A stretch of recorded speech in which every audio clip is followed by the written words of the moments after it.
সংযুক্ত আরব আমিরাতে কর্মরত ডিপ্লোমা ইঞ্জিনিয়ার্সদের বৃহত্তর সংগঠন Bangladesh diploma engineers welfare society সংযুক্ত আরব আমিরাতের উদ্যোগে শারজা ন্যাশনাল পার্কে আয়োজন করা হয়েছে বার্ষিক বনভোজনের। প্রতি বছর শীতকালের এই সময়টিতে সংযুক্ত আরব আমিরাতে বসবাসরত এবং বিভিন্ন সেক্টরে কর্মরত ডিপ্লোমা ইঞ্জিনিয়াররা একত্রিত হন তাদের এই প্রাণের আয়োজনে, যেখানে পরিবার পরিজন বন্ধু বান্ধব এবং সহকর্মীদের নিয়ে একত্রিত হতে দেখা যায় ডিপ্লোমা ইঞ্জিনিয়ারদের। Bangladesh diploma engineers welfare society সংযুক্ত আরব আমিরাত পেশাদার ডিপ্লোমা ইঞ্জিনিয়ারদের একটি বৃহত্তর সংগঠন হিসেবে বাংলাদেশ কমিউনিটিতে ব্যাপক পরিচিত এবং সমাদৃত। বাংলাদেশি প্রবাসীদের ভ্রাতৃত্ববোধ ও বন্ধন আরও মজবুত করার লক্ষ্যে ডিপ্লোমা ইঞ্জিনিয়াররা প্রতি বছর এই আয়োজন করে থাকেন। এবারের আয়োজনে সভাপতিত্ব করেন সংগঠনের সভাপতি ইঞ্জিনিয়ার আব্দুল কাইয়ুম, পরিচালনা করেন সংগঠনের সাধারণ সম্পাদক ইঞ্জিনিয়ার জাহাঙ্গীর আলম রূপু।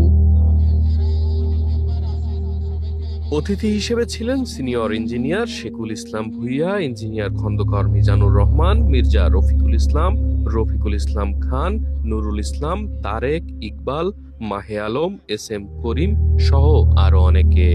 এছাড়াও কমিউনিটি নেতৃবৃন্দের মধ্যে উপস্থিত ছিলেন ইঞ্জিনিয়ার মোহাম্মদ সালাউদ্দিন, আব্দুল কুদ্দুস, আমিরুল ইসলাম চৌধুরী এনাম, মজিবুল হক মঞ্জু সহ আরো অনেকে।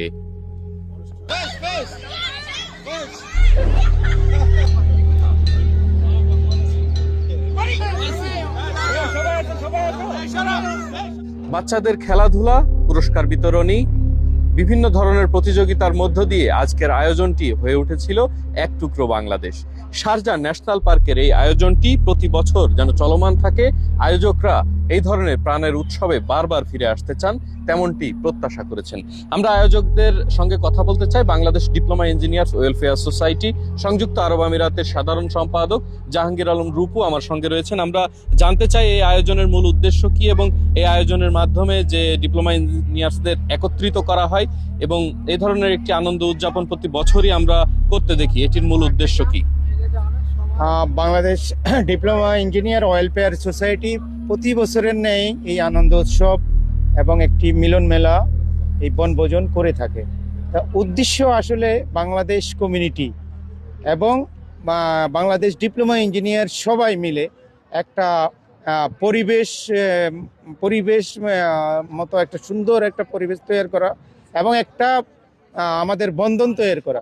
বাংলাদেশে আমরা আসলে এত মানুষ এখানে, প্রায় 1.5 মিলিয়নের মতো মানুষ এখানে, কিন্তু আমরা যারা